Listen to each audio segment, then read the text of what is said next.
Started.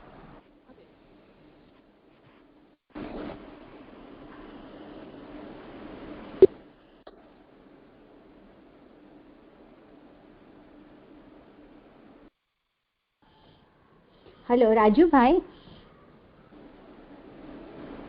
હા રાજુભાઈ. હા, એટલે છેલ્લું એક લાઈન કપાઈ ગઈ કે તમે એવું કીધું ને કે બંનેનું વર્ણન કરશે પણ પછી જતું રહ્યું. ઓકે, એક મિનિટ હું બધાને મ્યુટ કરી દઉં.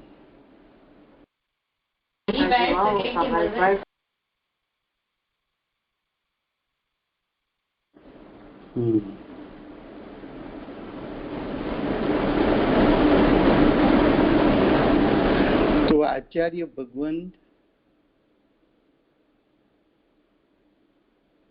दोनों ज्ञानों को, केवली भगवान का केवल ज्ञान,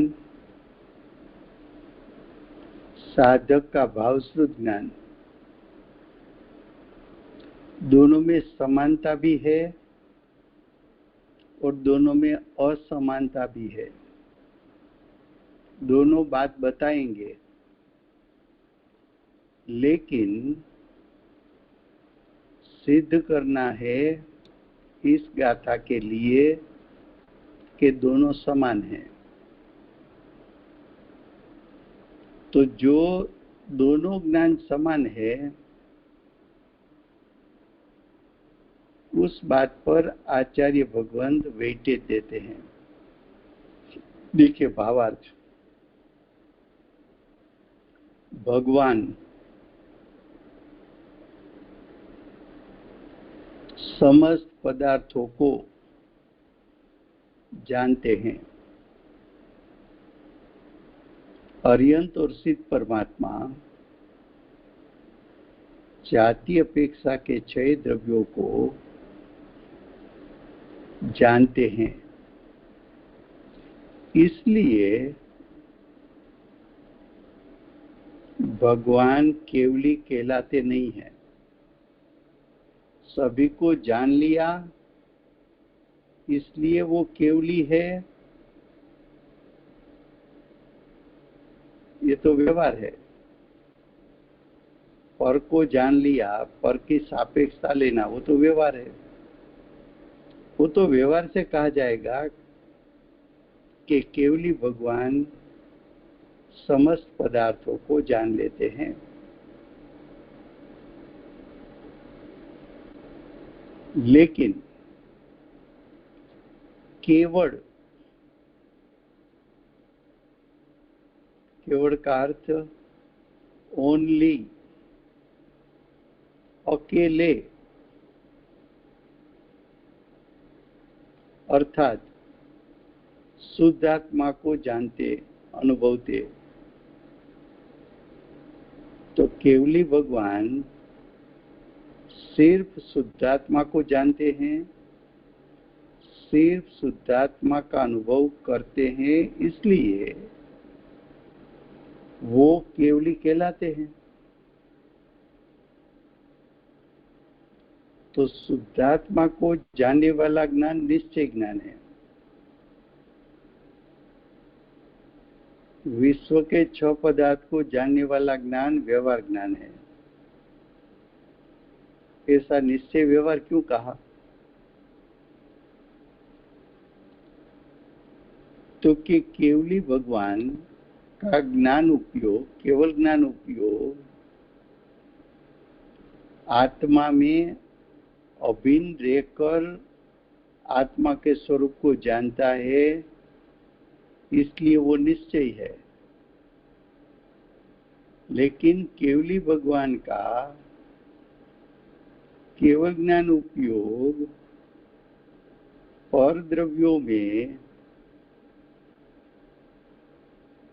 अभेद नहीं है, एकत्वपन नहीं है. इसलिए उसका जानना, उसको व्यवहार कहा. फिर से केवली भगवान का केवल ज्ञान उपयोग विनायक के साथ अभिन्न है विनायक में अभेद है, विनायक में एकत्व स्वरूप है, विनायक को वो उपयोग स्पर्श करता है और विनायक को जान भी लेता है। लेकिन केवल ज्ञान उपयोग विश्व के सभी पदार्थ को जानते हैं, तो विश्व के पदार्थों के साथ केवल ज्ञान उपयोग अभिन्न नहीं है,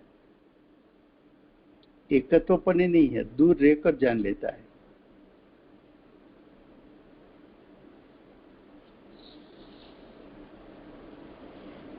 तो केवली भगवान समस्त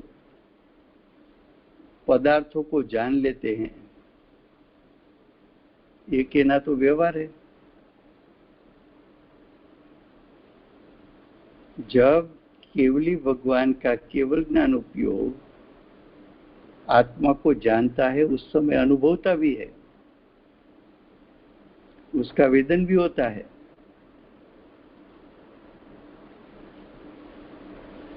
परद्रव्य को जान सकते हैं, उसका अनुभव नहीं हो सकता।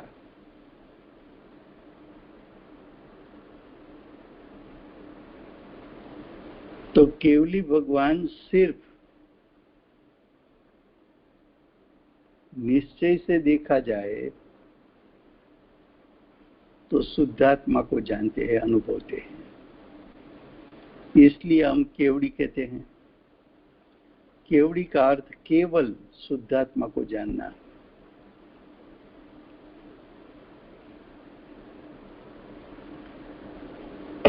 अब श्रोत ज्ञानी की बात बताते हैं। देखो, केवल यानी सिर्फ शुद्धात्मा को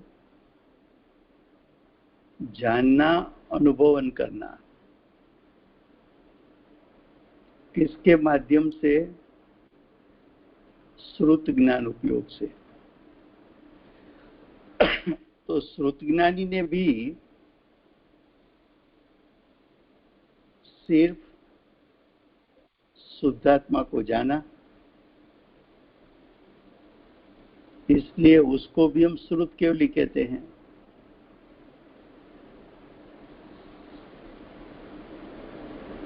तो केवड़ी और श्रुत केवली दोनों में तफावत इतना है कि केवली जिसमें चैतन्य का समस्त विशेषों एक साथ परिणमते हैं, ऐसे केवल ज्ञान के द्वारा केवल आत्मा का अनुभव करते हैं। और श्रुत केवड़ी जिसमें चैतन्य का कुछ विशेषों क्रमे परिणमित होता है,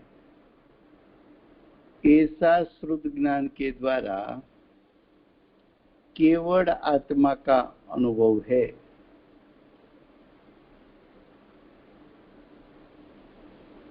अर्थात केवड़ी सूर्य समान केवल ज्ञान के द्वारा आत्मा को जानते हैं, अनुभवते हैं। और श्रुत केवड़ी दीवा समान, देखो केवल ज्ञान सूर्य समान, भाव श्रुत ज्ञान दीवा समान। दीवा समान श्रुत ज्ञान के द्वारा आत्मा को जानते हैं, अनुभवते हैं। इस प्रकार केवली में और श्रुत केवली में स्वरूप स्थिरता की तरतमता रूप भेद ही मुख्य है। स्वरूप स्थिरता की तरतमता, उसका अर्थ क्या किया? देखो, कम ज्यादा पदार्थों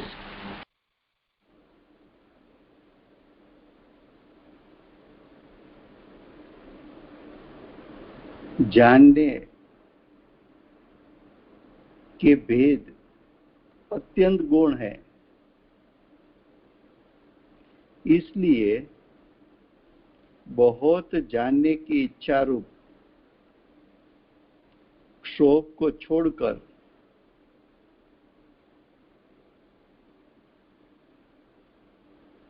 स्वरूप में निश्चल रहना योग्य है।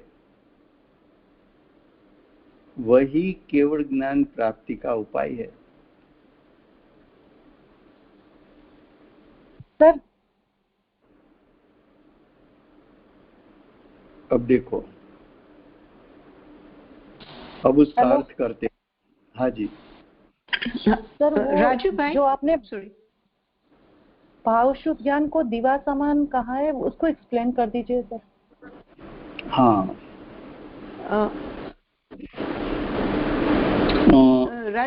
રાજુભાઈ થોડું ગુજરાતીમાં પ્લીઝ એક્સપ્લેન કરશો? हाँ जी हाँ जी, पहले एक बार पूरा भावार्थ हिंदी में बताऊंगा, उसके बाद फिर से पूरा भावार्थ गुजराती में बताऊंगा,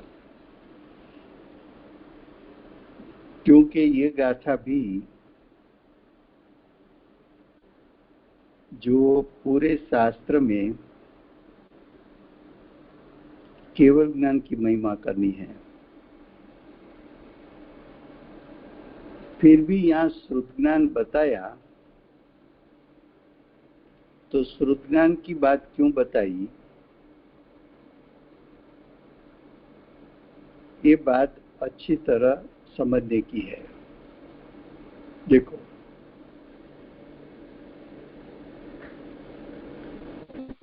भावार्थ, भगवान चाहे अर्यंतों के सिद्ध हो, समस्त पदार्थों को जानते हैं। सामान्य रूप से हम ऐसा कहते हैं कि केवल ज्ञान एक समय में तीन काल तीन लोक को जान लेता है।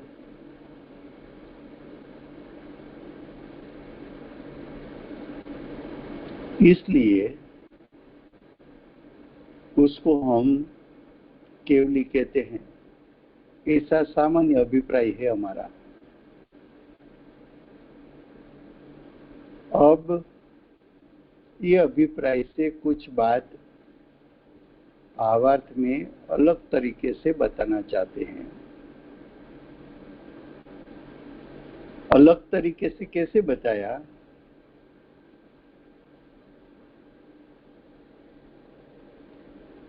कि भगवान तीन काल तीन लोक को जाने,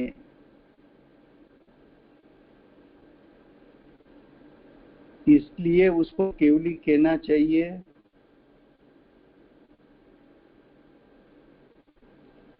कि भगवान सिर्फ स्वयं के शुद्धात्मा को जाने, अनुभवे, इसलिए उसको केवली कहना चाहिए। आपके पास दो ऑप्शन है,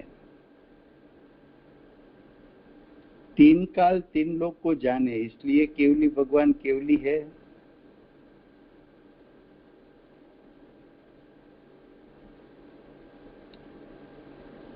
एक प्रश्न ऐसा। दूसरा प्रश्न,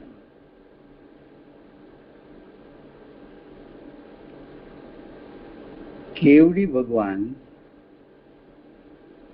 सिर्फ स्वयं के शुद्धात्मा को जाने, अनुभवे, उसलिए वो केवली है।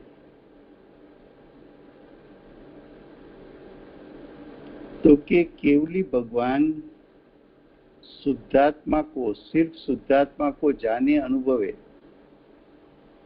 उसको हम केवली कहते हैं। तो कि क्यों? तो कि केवली भगवान का ज्ञान उपयोग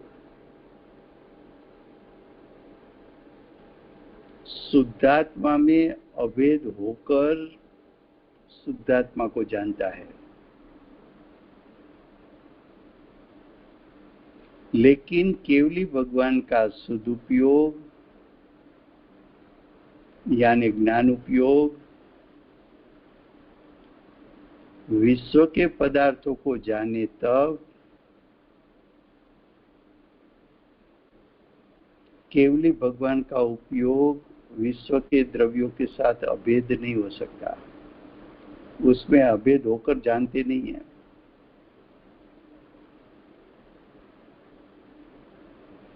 तो वास्तव में देखा जाए, निश्चय से देखा जाए, तो केवली भगवान का उपयोग अपने ज्ञायक के साथ अभेद है और ज्ञायक के परिपूर्ण स्वरूप को जान लेते हैं और अपना उपयोग ज्ञायक स्वभाव में एकाग्र कर दिया, इसलिए तो केवल ज्ञान प्रकट हुआ।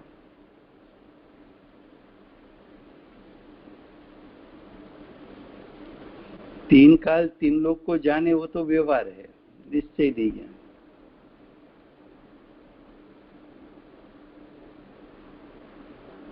ये बात बताई केवल ज्ञान के लिए। अब श्रुत केवली, तो के श्रुत केवली के पास क्षय ज्ञान नहीं है, श्रुत ज्ञान है, वो क्षय ज्ञान नहीं है, क्षयोपम ज्ञान है। क्षयोपम ज्ञान है, इसलिए दीवा समान कहा, और केवल ज्ञान क्षय ज्ञान है, इसलिए सूर्य समान कहा।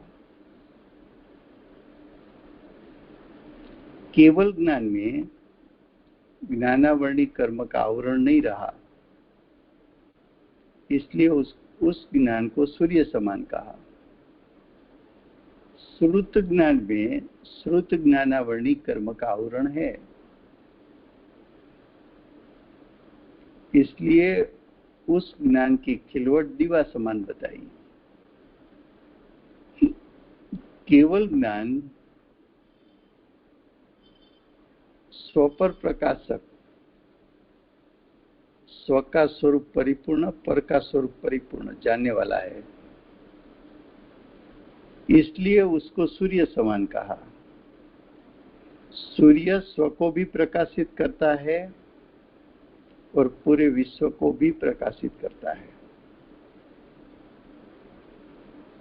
उसी प्रकार केवल ज्ञान स्व को भी प्रकाशित करता है और पूरे विश्व को जैसा स्वरूप ऐसा स्वरूप जान लेता है। तो केवल ज्ञान सूर्य समान है। श्रुत ज्ञान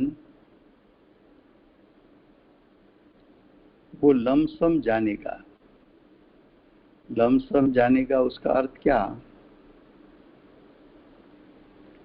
कि मैं ज्ञायक हूं, ऐसा स्व का जानपना,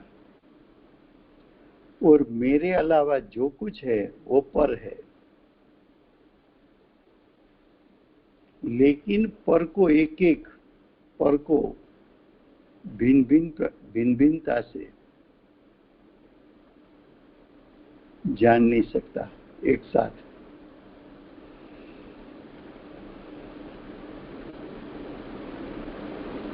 श्रुत ज्ञान साधक को होता है, केवल ज्ञान अर्यंसित को होता है।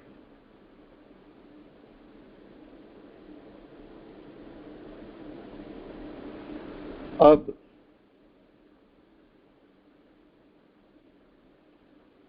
अगर साधक को श्रेणी आरोहण करके पूर्णता की प्राप्ति करनी हो तो साधक के पास श्रुत ज्ञान है।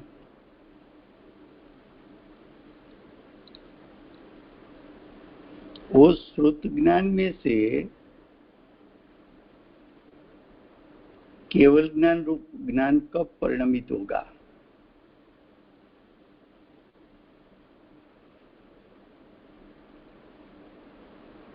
क्या कहा, साधक के पास भावश्रुत ज्ञान है, वो केवल ज्ञान में कब कन्वर्ट हो सकता है, जो श्रुत ज्ञान अधूरा ज्ञान है, अपूर्ण ज्ञान है, वो केवल ज्ञान रूप परिपूर्ण ज्ञान कब हो सकता है? जो श्रुत ज्ञान दीपक समान है, वो सूर्य समान कब हो सकता है?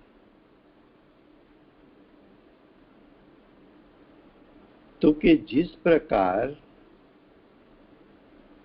केवली भगवान ने अपना उपयोग सिर्फ शुद्धात्मा में एकाग्र किया,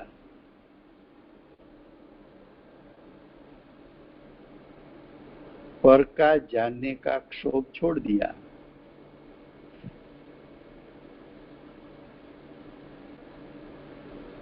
तो केवली भगवान को केवल ज्ञान प्रकट हुआ।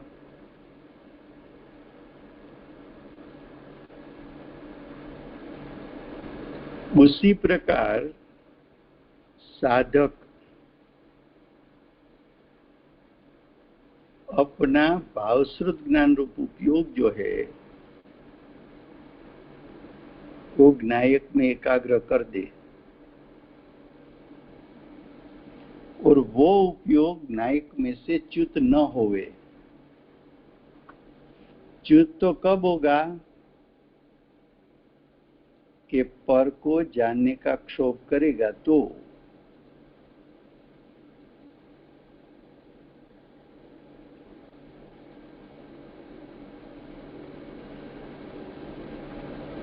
दूसरे पदार्थ को जानना है,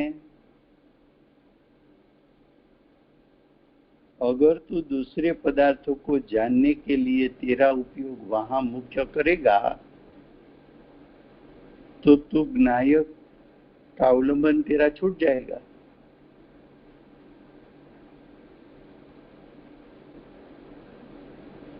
तो तेरे ज्ञान में जो मुख्य गुण करता है, तो एक बार ज्ञायक को मुख्य किया, दूसरी बार गौण किया,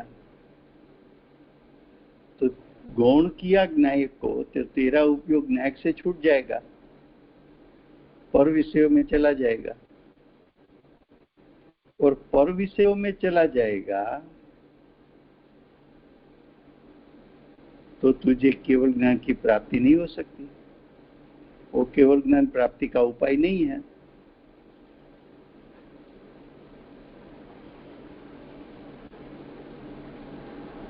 तो तुझे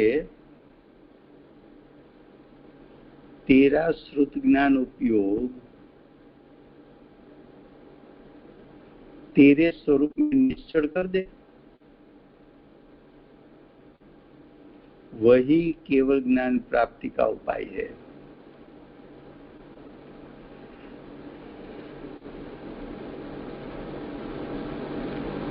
अब गुजराती में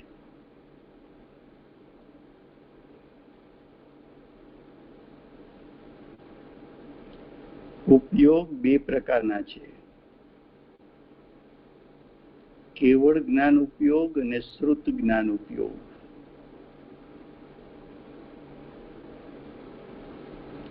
केवल ज्ञान को हम केवल ज्ञान हम क्यारे कहीए છીએ? केवल ज्ञान ने केवल ज्ञान આપણે ક્યારે કહીએ છીએ?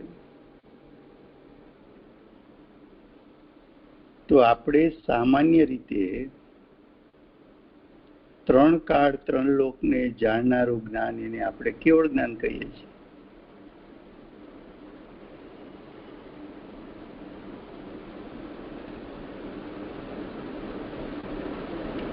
એવો જે સામાન્ય રીતે આપણે અર્થ કરીએ છીએ એના કરતા આચાર્ય ભગવંતે અલગ પ્રકારથી અર્થ કર્યો કે કેવળ જ્ઞાન અમે તેને કહીએ છીએ કે જે માત્ર ત્રિકાળ શુદ્ધાત્માને જાણે છે, અનુભવે છે।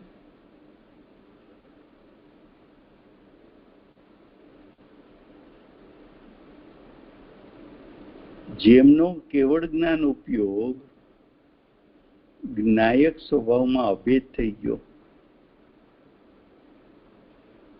જેમનો કેવળ જ્ઞાન ઉપયોગ સાદી અનંતકાળ કે માટે જ્ઞાયક સ્વભાવમાં નિશ્ચળ થઈ ગયો.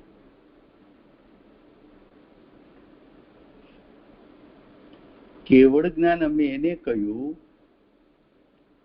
કે કેવળ જ્ઞાન ઉપયોગ આત્મ સ્વભાવ સાથે અભેદ છે, માટે અમે એને કેવળ જ્ઞાન કહીએ છીએ.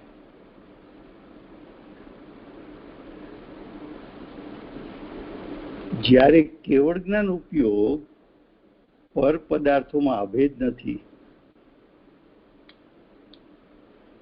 અભેદ નથી, માટે એ જ્ઞાન ઉપયોગ એ કેવળ જ્ઞાન ઉપયોગને અમે વ્યવહાર કહીએ છીએ. વ્યવહારથી એમ કહેવાય કે કેવડી ભગવાન સમસ્ત વિશ્વને જાણે છે, વિશ્વના સમસ્ત પદાર્થોને જાણે છે એમ કહેવાય. ખરેખર નિશ્ચયથી જોઈએ તો કેવડી ભગવાને ઉપયોગ પરપદાર્થમાં મૂક્યો જ નથી. કેવડી ભગવાને તો ઉપયોગ પોતાના જ્ઞાયકમાં મૂક્યો. પરિપૂર્ણપણે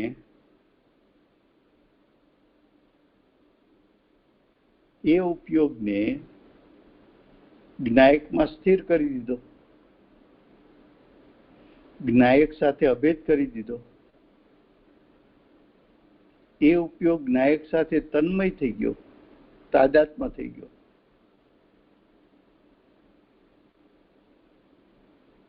માટે જે ઉપયોગ માત્ર જ્ઞાયકને જાણે છે એને અમે કેવડી કહીએ છીએ.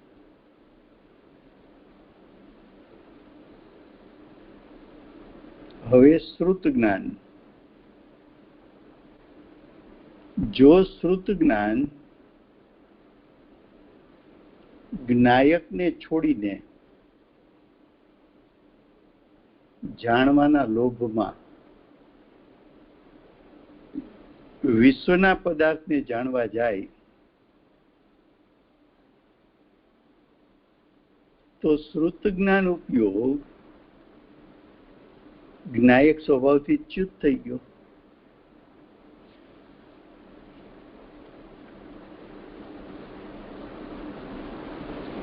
શ્રુત જ્ઞાન ઉપયોગ જો જ્ઞાયકથી ચ્યુત થઈ ગયો તો તેને કેવળ જ્ઞાન પ્રગટી શકે નહીં.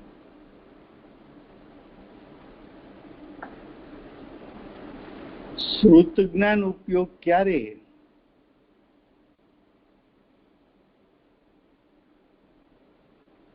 કેવળ જ્ઞાન સ્વરૂપે થશે તો કે શ્રુત જ્ઞાન ઉપયોગ જ્ઞાયક સ્વભાવમાં એટલે કે સ્વરૂપમાં સ્થિરતા કરે. માત્ર જ્ઞાયકને જ વિષય બનાવે. જ્ઞાયક સ્વરૂપમાં જ નિશ્ચળ રહે.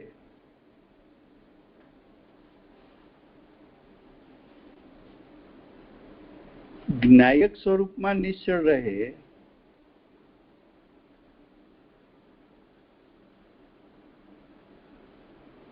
તે જ સમયે એટલે કે અંતઃમુહૂર્ત કાળ નિશ્ચળ રહે તો શ્રુત જ્ઞાન કેવળ જ્ઞાન રૂપ પરિણમિત થઈ જાય.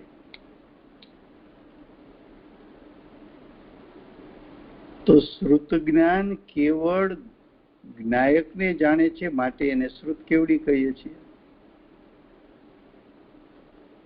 અને કેવળ જ્ઞાન પણ માત્ર જ્ઞાયકને જાણે છે માટે અમે એને કેવડી કહીએ છીએ.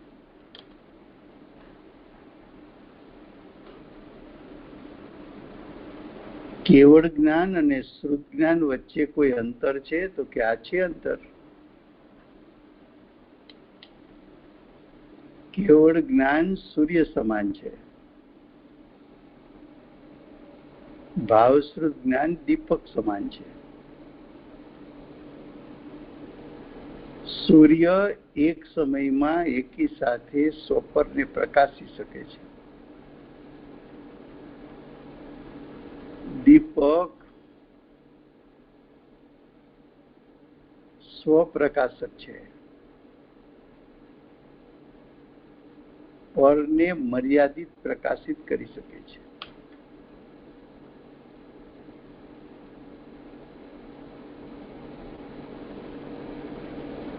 સૂર્ય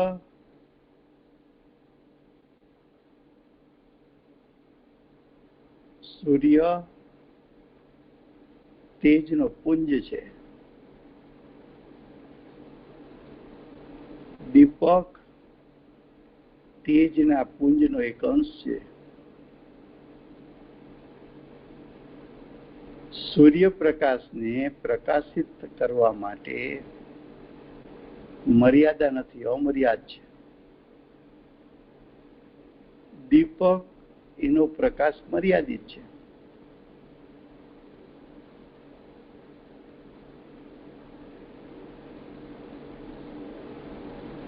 સૂર્યપ્રકાશ પણ સોપર પ્રકાશક છે. દીપક પણ સોપર પ્રકાશક છે, પણ કેટલું પ્રકાશિત કરવું એ તેની મર્યાદા છે. સૂર્યને મર્યાદા નથી.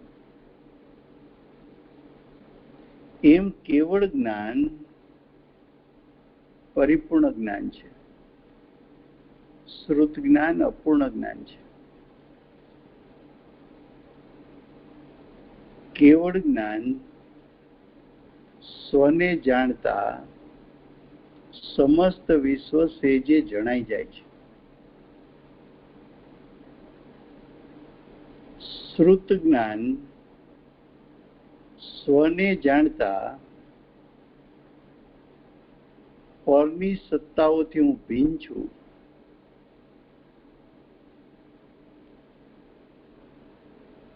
એવું એની પાસે લમસમ જ્ઞાન છે.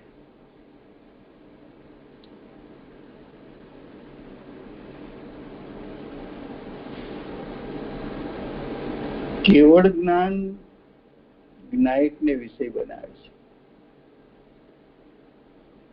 એમ શ્રુત જ્ઞાન પણ જ્ઞાયકને વિષય બનાવે છે. પણ શ્રુત જ્ઞાન વિશ્વના બીજા પદાર્થ જાણવા જાય તો એને જ્ઞાયક ઉપરથી ઉપયોગ પલટાવીને પરદ્રવ્યમાં લઈ જવો પડે, તો પોતાના સ્વરૂપમાં નિશ્ચળ રહી શકે નહીં.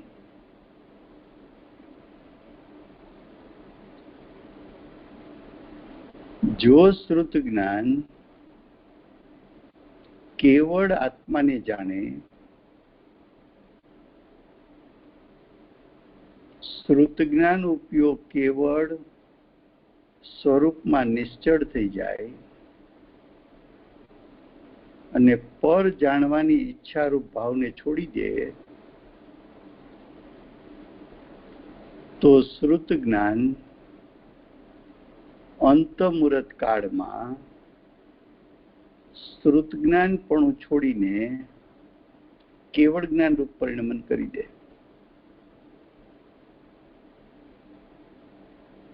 તો કેવડીનું કેવળ જ્ઞાન માત્ર જ્ઞાયકને જાણે,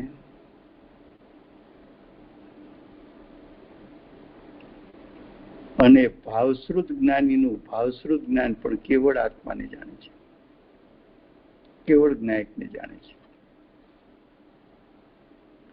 આટલી વાત આ ગાથામાં કરવી છે.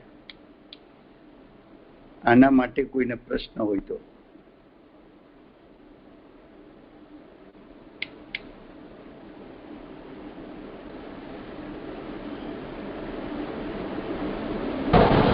રાજુભાઈ, અંતર્મુહૂર્ત નો અર્થ? હા, એક મુહૂર્ત એટલે 48 મિનિટ. અંતમુહૂર્ત 48 મિનિટ કરતા ઓછો કાળ, અંદરનો કાળ. 6 આવલી અને 48 મિનિટ કરતા ઓછો કાળ એને અંતમુહૂર્ત કાળ કહે છે.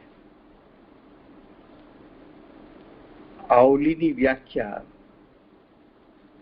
જૈન સિદ્ધાંત પ્રવેશિકા એમાં આપેલી છે.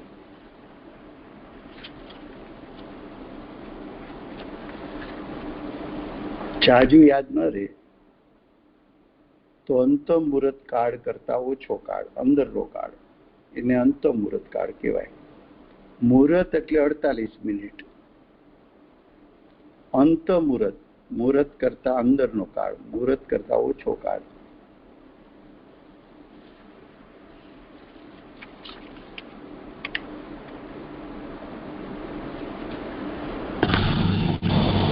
રાજુભાઈ, તો પછી અહીંયા હેડિંગમાં એમ કેમ કીધું કે શ્રુત કેવડી અને કેવડી ભગવાનમાં અંતર નથી?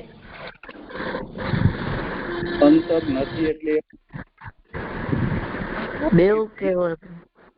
બે માત્ર જ્ઞાયકને જાણે છે. બધા મ્યુટ કરો પહેલા.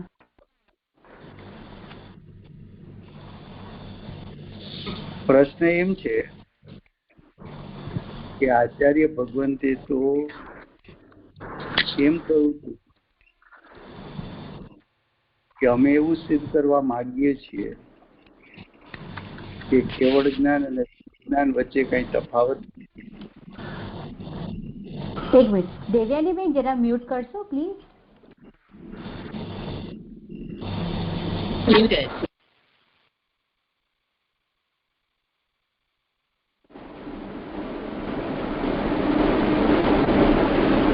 ફરી વાત, સિદ્ધ તો એ કરવું છે કે કેવળ જ્ઞાન અને શુદ્ધ જ્ઞાન વચ્ચે અંતર નથી. તો અંતર નથી, કઈ અપેક્ષા એ અંતર નથી? તો કે બંને ઉપયોગ જ્ઞાયકને વિષય બનાવે છે એ અપેક્ષા એ અંતર નથી. કેવળ જ્ઞાન પણ જ્ઞાયકને વિષય બનાવશે અને ભાવશ્રુત જ્ઞાન ઉપયોગ એ પણ જ્ઞાયકને વિષય બનાવશે. એ અપેક્ષા એ ભેદ નથી.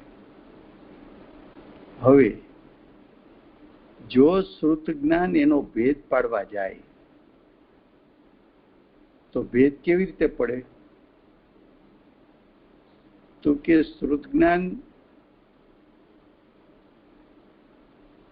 એ વિશ્વના બધા પદાર્થોને કેવળ જ્ઞાનની જેમ પ્રત્યક્ષ જાણતું નથી. હવે શ્રુત જ્ઞાનને એમ થાય કે મારે વિશ્વના પદાર્થોને પ્રત્યક્ષ જાણવા છે, તો પ્રત્યક્ષ જાણવાના લોભમાં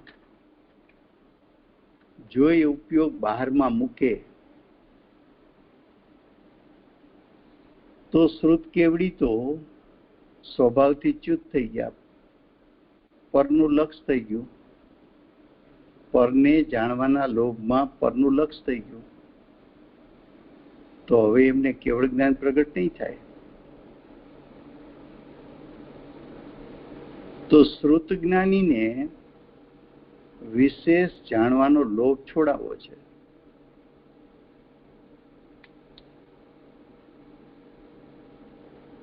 માટે એમ કહ્યું કે કેવળ જ્ઞાન અને શ્રુત જ્ઞાનમાં કોઈ અંતર નથી. લોભ છોડાવવા માટે કહ્યું કે કેવળ જ્ઞાન એ જ્ઞાયકને જાણે છે ને તારું ભાવશ્રુત જ્ઞાન પણ જ્ઞાયકને જાણે છે. તું જ્ઞાયકને જાણ્યા કર, તું જ્ઞાયકમાં એકાગ્ર રહીશ તો તારું શ્રુત જ્ઞાનમાંથી કેવળ જ્ઞાનમાં કન્વર્ટ થઈ જશે.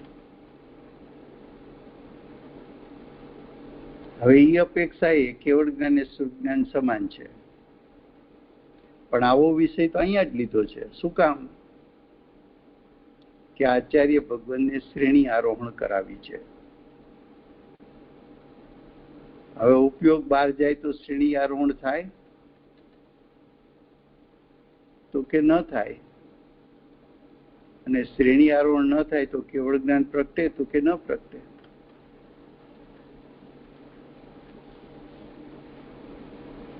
તો શ્રેણી આરોહણ કરાવી છે માટે એમ કહું કે શ્રુત જ્ઞાન અને કેવળ જ્ઞાનમાં અંતર નથી.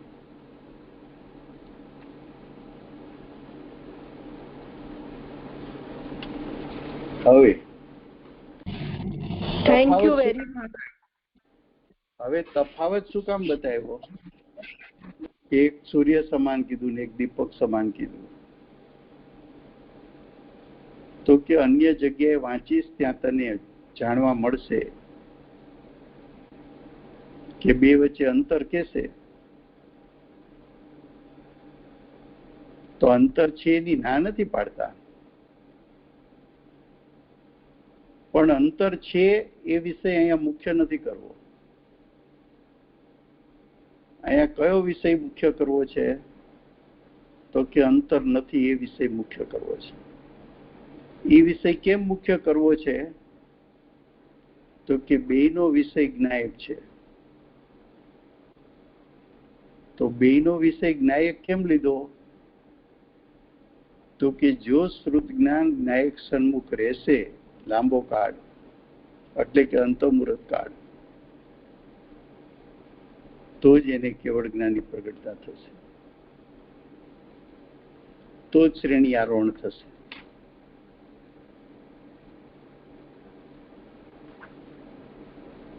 આયા સમજ में?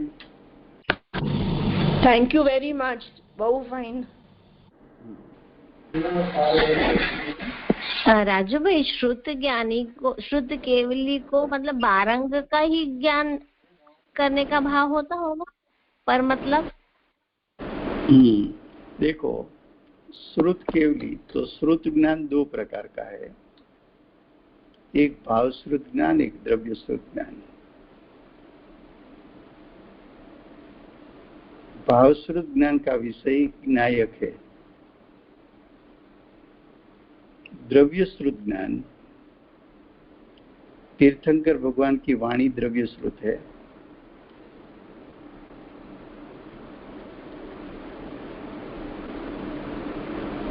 आचार्य उपाध्याय साधु की वाणी द्रव्य श्रुत है. श्रावक श्राविका अर्जिका की वाणी द्रव्य श्रुत है. सम्यक दृष्टि गुरुदेव माताजी की वाणी भी द्रव्य श्रुत है.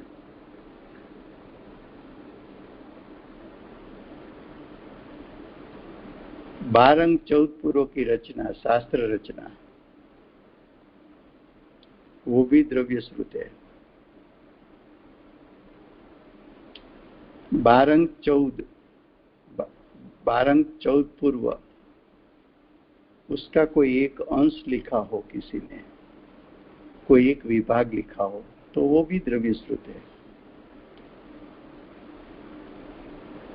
अब गणधर को बारंग 14 पूर्व का ज्ञान होता है, वो भी श्रुत केवली कहलाते हैं. और चतुर्थ गुणस्थानवर्ती सम्यक दृष्टि भी श्रुत केवली कहलाते हैं. क्यों? तो कि गणधर के पास भाव श्रुत ज्ञान है, सम्यक दृष्टि के पास भी भाव श्रुत ज्ञान है. अंतर कहाँ है? तो कि दोनों का ज्ञान, चाहे गणधर हो कि सम्यक दृष्टि हो, दोनों का ज्ञान न्यायिक को जानता है, उसमें अंतर नहीं है. अंतर कहाँ है? बाहर के क्षयोपम में. एक में बारंग 14 पूर्व का निरूपण कर सके ऐसा ज्ञान का क्षयोपम है, और सम्यक दृष्टि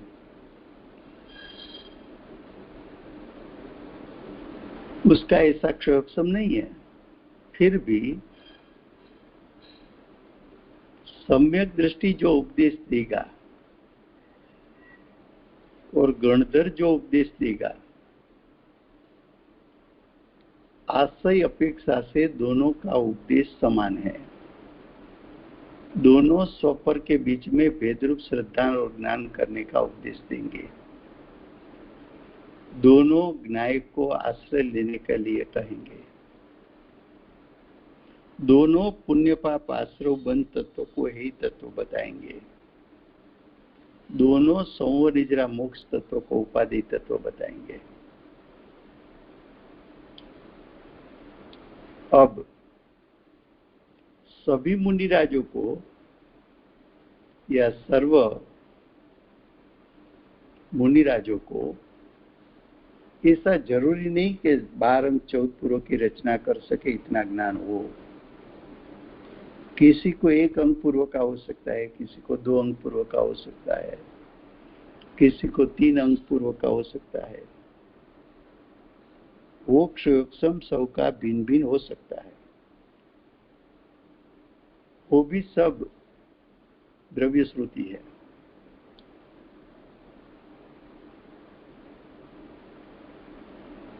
चलो अभी 2 मिनट है, किसी को प्रश्न है तो।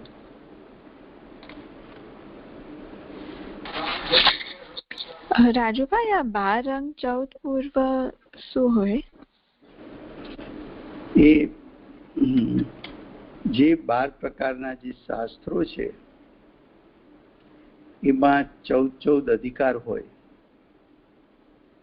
અને અષ્ટપાહુડ છે ને, અષ્ટપાહુડ શાસ્ત્ર એમાં 12 અંક 14 પૂર્વ શાસ્ત્રોના નામ વગેરે આપ્યું છે કે કયા શાસ્ત્રો હોય અને એના કયા અધિકારો હોય. પણ ક્યારેક અષ્ટપાઉડ પણ કુમકુંદાચાર્ય દેવે રચેલું છે. ક્યારેક અષ્ટપાઉડ લેશું ત્યારે એનો વિસ્તાર કરશું. Thank you. રાજુભાઈ પંચપરમેષ્ઠીની પૂજામાં પણ આવે છે, ઉપાધ્યાયની પૂજા કરીએ છીએ ને એમાં 12 અને 14 પૂર્વ સ્વરૂપ આવે. રાજુભાઈ આપણે 5 આગમો કહીએ છીએ તો કુનકુનાચાર્ય દેવના 5 જ આગમ સર્વાઈવ થયા છે કે કારણ કે એમને વધારે એમ કહેવાય છે કે 84 પાહુડની રચના થઈ હતી. અચ્છા 84. અચ્છા વર્તમાનમાં વિદ્યમાન 5 છે. ઓકે ઓકે મને એમ જ થયું તો વધારે હશે 5 થી. ઓકે 84 નો ખ્યાલ નહોતો ભાઈ. Okay thank you. લો સમય થયો છે. જય બોલાવજો. હાજી 5:30 આપણે પાઠશાળા 5:30. हम भक्तों तारणहार श्री कहान गुरुदेव मूर्ति पूज्य भगवती मातनो जय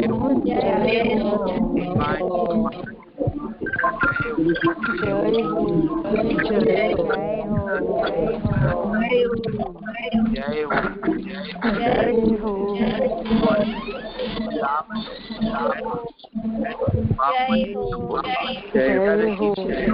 અને આપણા ભગવાનનો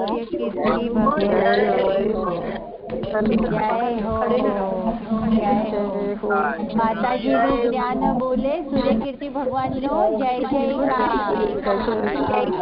જય જયકાર.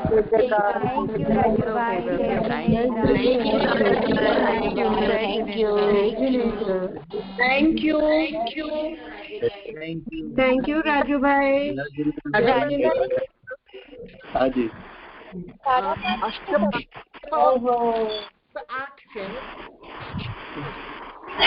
પાઠશાલા 5:30 રાખવું છે. ના સોરી ભૂલ થઈ ગઈ. 5:15 છે ને? હાજી મેસેજ કરી દેજો. હા કરી દઉં છું હમણાં. Thank you.